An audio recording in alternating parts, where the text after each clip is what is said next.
작가님 안녕하세요. 최영희 작가님을 뵌 느낌이 마치 오랜만에 뵙는 것 같아요. 근데 사실은 우리 초면이죠. 저는 최 작가님의 청소년 어린이 SF 과학책을 여러 권 읽어봤고요. 주변에 선물한 적도 있습니다. 작가님도 제 과학책 팟캐스트를 청취하고 피드백을 준 적도 있었고요. 그래서 마치 구면 같은 자리인데 이렇게 인터뷰에 응해주셔서 고맙습니다. 영상을 보고 계신 분들을 위해서 간단한 소개와 함께 인사 부탁드릴게요. 안녕하세요. 저는 동화와 청소년 소설 그리고 SF 소설을 쓰는 작가 최영이고요. 그동안 지은 책 중에는 어린이 장편 동화 알레비 알레베게 그리고 청소년 SF 단편집 너만 모르는 엔딩이 있습니다. 그리고 우리 과학책장 지기님과는 서로 직접 연관은 없는데 저는 SF 소설을 쓰고 과학책장 지기님은 원래부터 과학책을 소개하는 일을 하셨었기 때문에 서로 과학책에 대한 그 관심이 같아서 그 중간지대에서 SNS상에서 자연스럽게 만나졌던 것 같아요. 실제로 뵙는 건 처음인데 과학책방 유튜브나 팟캐스트를 통해서 여러 번 뵌 느낌도 들고 그리고 오늘 이렇게 의미 있는 자리 만들어 주셔서 감사합니다.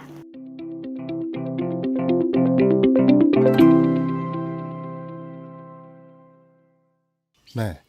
최근에 어떻게 지내셨어요? 개인으로서 어떻게 지내셨는지, 그리고 작가로서도요. 작가는 보통 책으로 말하잖아요. 최근에 저작 활동이나 책을 출간하는 일이 어떻게 진행됐는지도 궁금하고요. 작가다 보니까 일상은 굉장히 단조로워요.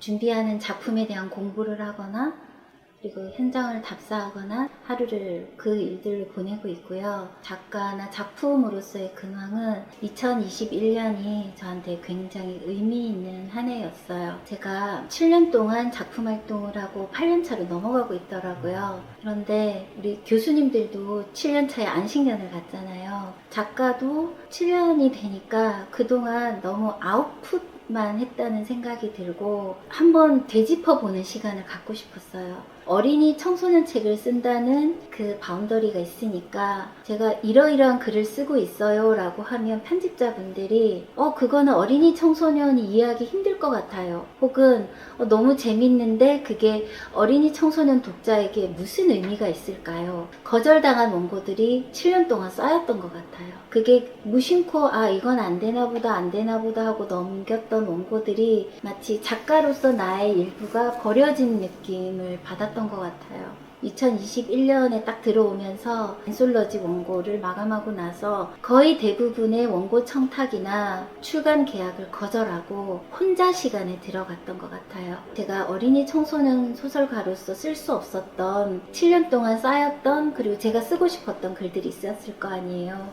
이거는 작가로서 나는 꼭 써야만 했어 했던 것들에 이제 도전하게 됐어요. 새로운 필명으로 아예 등단도 하지 않는 데뷔도 하지 않은 완전 신인으로 돌아가서 사람들 모르게 저의 소설을 쓰고 있었어요. 일반 독자들을 대상으로 한 물론 어린이 청소년들도 충분히 읽을 수 있는 글들이긴 합니다. 거의 대부분 SF였고요. 봄에서 여름 넘어갈 때 작은 공모전에서 우수상을 받으면서 처음으로 작지만 유의미한 성과가 났었어요. 그 상을 토대로 이제 저의 작품을 쌓기 시작했어요. 저 최영이란 이름도 아니고 그쪽에서는 제가 SF 작가 최영이라는 것도 모르세요. 글을 쓰고 어느 플랫폼에 지금 연작소설 연재를 하고 300매 정도 되는 중편 소설은 요즘 씬북이라 그래서 얇은 낙권의 단행본 장르 소설들이 나오는 흐름이 있거든요. 씬북으로 내년에 출간이 될 것 같고요. 출간 계약 앞두고 있고 수상작 엔솔로지가 그 출판사에서 나올 것이고 지금 연재하는 작품도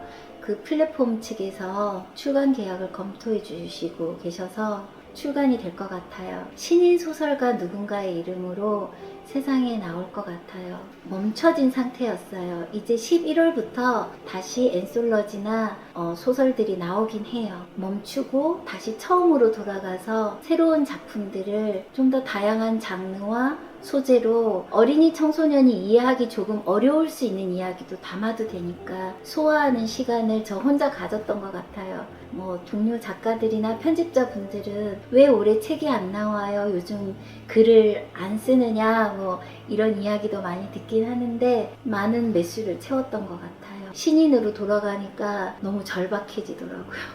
열심히 썼고 내년에 그 결과물들이 나오면 과학책장 지기님께 꼭 보내드리도록 하겠습니다. 조금은 민감한 문제를 꺼내볼까요? 사람들이 시국 얘기를 합니다. 코로나 시국에 대한 불편한 얘기들인데요. 코로나19가 장기화되면서 비단 경제뿐 아니라 다양한 사회문화 활동에 깊숙이 영향을 부정적으로 미치고 있죠. 온라인 활동이나 비대면 활동의 농도가 짙어지는 데 반해서 오프라인에 대한 규제가 늘고 있고요. 그에 반해서 이 독서라는 행위는 이런 규제나 제약에서 비교적 자유로운 편이라고 저는 생각하는데요. 작가가 생각하는, 최 작가님이 생각하는 비대면 시대와 이것에 대한 얘기가 궁금합니다.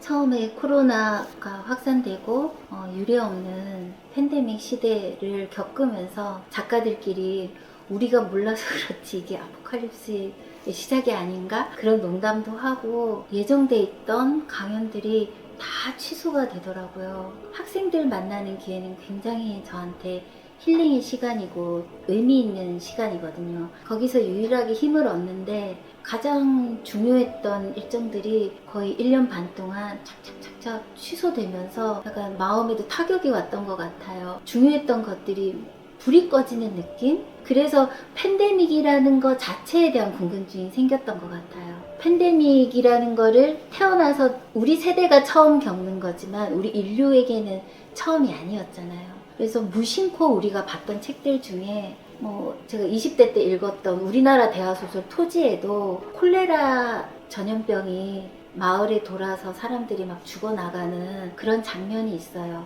의학 상식이 있던 식자층은 물을 끓여 먹으면 된다는 거를 알고 물을 끓여 먹으면서 고립돼 있어요. 그 의학 상식을 민중과 공유하지 않더라고요, 토지에서. 지금 생각하면 그때도 그게 실제 역사적인 근거를 가지고 있는 팬데믹 상황이었고 우리나라에서만 그랬던 것도 아니고 알베르 까미의 페스트라는 작품이 있잖아요. 유럽 전역을 덮쳤던 그 흑사병 시대를 배경으로 하고 있는데 요즘 이제 작가들이 페스트를 다뤘다면 훨씬 장르적인 재미를 줘서 다뤘겠지만 까미는 실존주의 철학자다 보니까 장르적인 재미는 전혀 없고 그 의사와 기자의 눈으로 담담한 시선으로 그 한 도시를 조망했던 것 같아요. 하지만 그 역시 팬데믹을 거쳐온 우리 인류의 흔적이더라고요.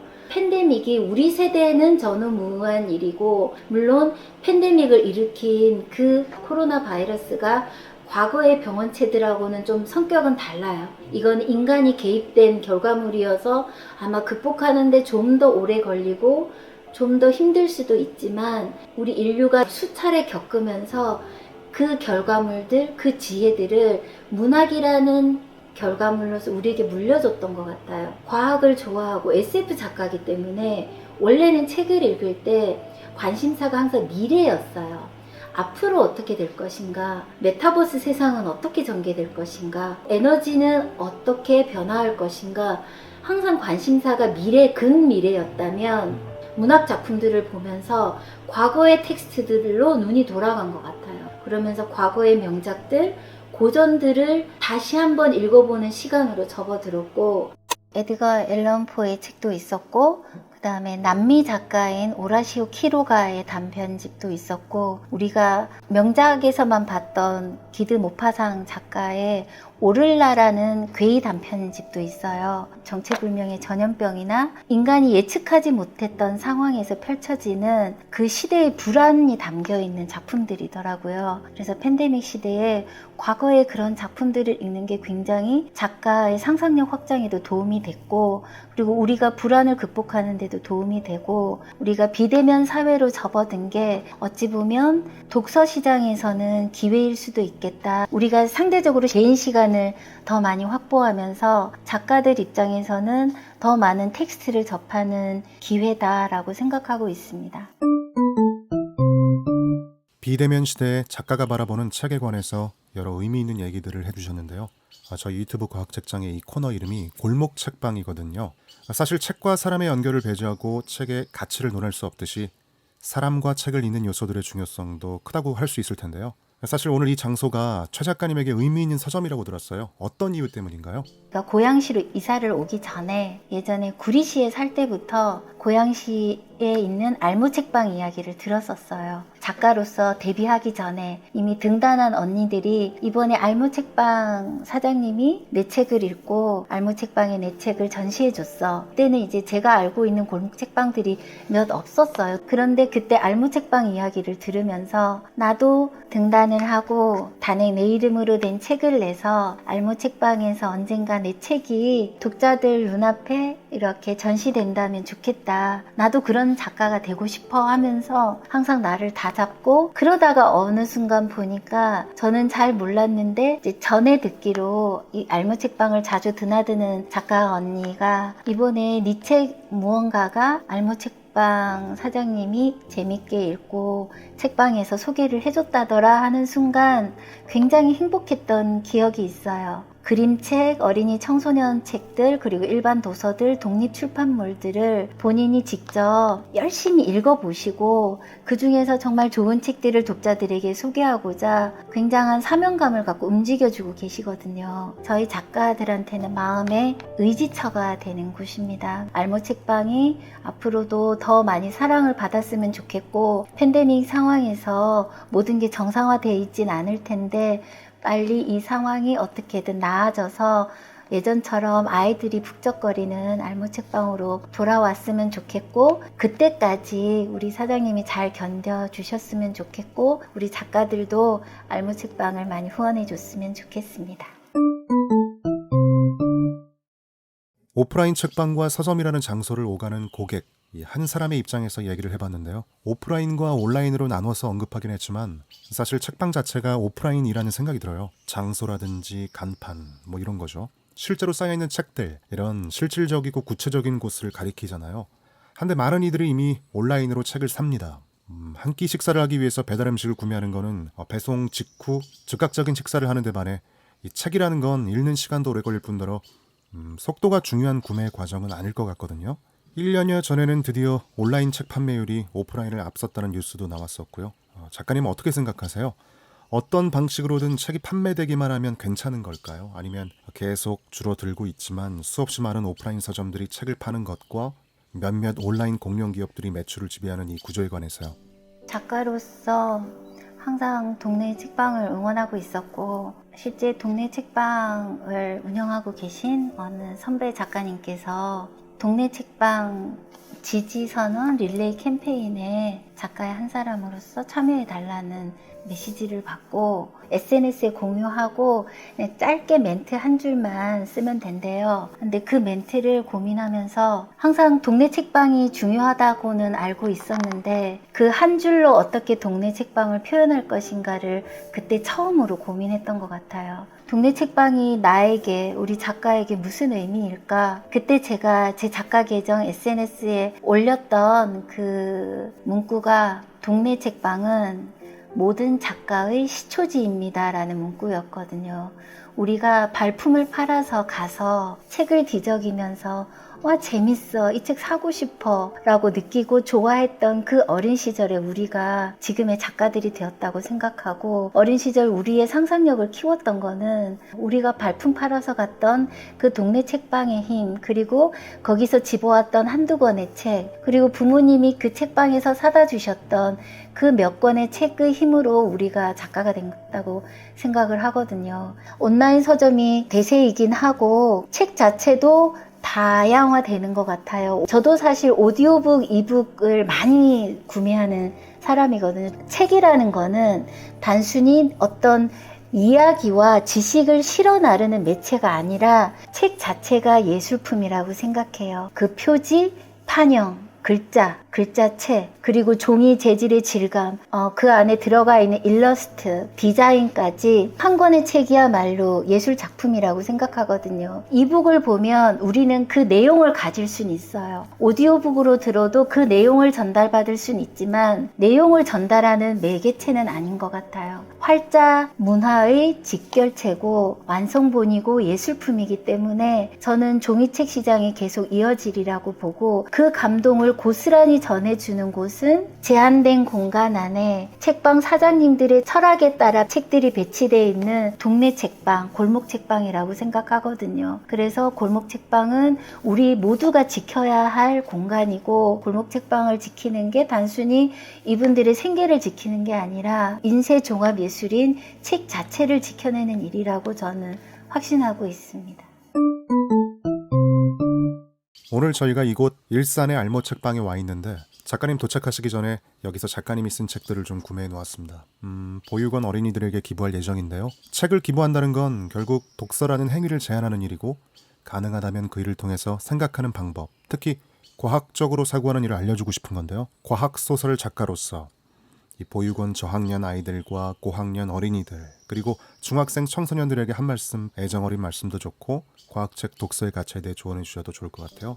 저는 창작을 하는 작가의 입장에서 모든 스토리의 본질은 주인공이 길이 없는 곳에서 길을 찾아가는 서사라고 생각하거든요. 그 과정을 담아낸 게 우리 문학이라고 생각을 합니다. 저는 우리 인생도 크게 다르지 않다고 생각해요. 누구나 내 앞에 막막한 황무지를 내 힘으로 길을 내면서 가야 하고, 조금 더 그 길을 앞서간 사람이 내 뒤에 올 사람에게 조금 도움을 줄 수 있다면 또 좋을 것 같고, 어린이 청소년 여러분이 우리 앞에 막막한 황무지가 있어도 그곳에서 길을 내는 것 자체가 인생의 본질인 것 같아요. 인생의 속성인 것 같고, 개척하셔서 나아가셨으면 좋겠고, SF 작가로서 또 드리고 싶은 말은, 우리가 어떤 길을 찾으려고 할 때 두 가지 방법이 있는 것 같아요. 논리와 합리에 근거한 길찾기가 있고, 운명과 행운 같은 좀 다른 영역, 반대 영역에 의존한 길찾기 방법이 있어요. 어떤 운명론적 관점이나